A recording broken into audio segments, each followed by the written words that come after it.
আলু আজকে যে রেসিপিটা বানাচ্ছি সেটা আলুর ভুজিয়া। নারকেল লাগবে, আলু চাকা চাকা করে কাটা লাগবে।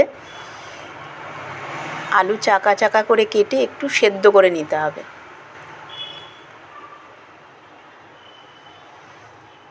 হ্যাঁ, আমি জলের মধ্যে দিয়ে একটু একটু সেদ্ধ করে নেব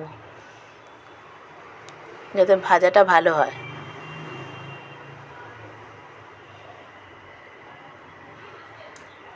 সেদ্ধ হয়ে গেছে।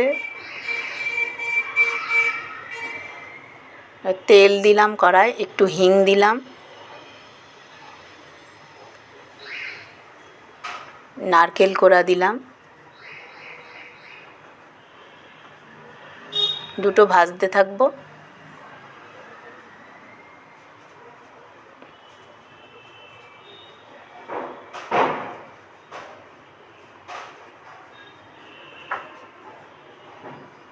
নুন, হলুদ, চিনি, লঙ্কার গুঁড়ো দিয়ে মিশিয়ে নেব।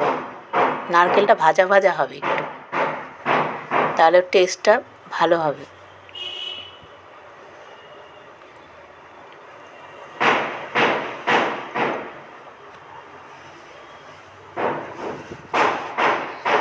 নারকেল প্রায় ভাজা হয়ে যাচ্ছে।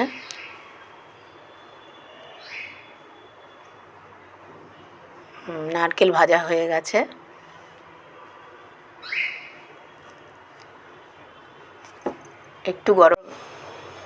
একটু গরম মশলা ছিটিয়ে দিলাম,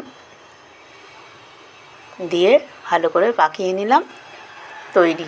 এবার আলুগুলো সেদ্ধ হয়ে গেছে, চাকা চাকা আলু। এর মাঝখানে আমি পুর ভরবো, দুটো আলুর মাঝখানে, মানে স্যান্ডউইচ ব্যাপার। একটা আলুর ওপর এই পুরটা দেব।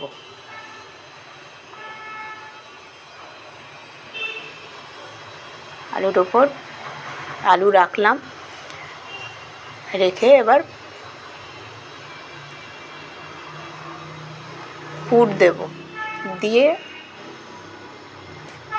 আর একটা আলু দিয়ে চেপে দেবো।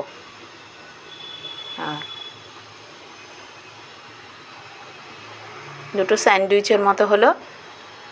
এইভাবে আপনি যতটা ইচ্ছে পুর ঢোকাতে পারেন।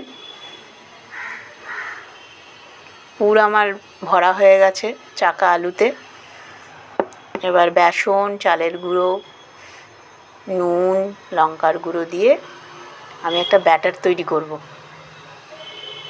একদম সাধারণ জিনিস, এটা ডুবিয়ে ভেজে নেব। তেল দিয়ে দিয়েছি, আপনারা অনেক তেলে, ডুবো তেলেও ভাজতে পারেন। এবার আলুটাকে ডুবিয়ে দিয়েছি বেসন, চালের গুঁড়ো ব্যাটারে, ডুবিয়ে এবার ভাজবো।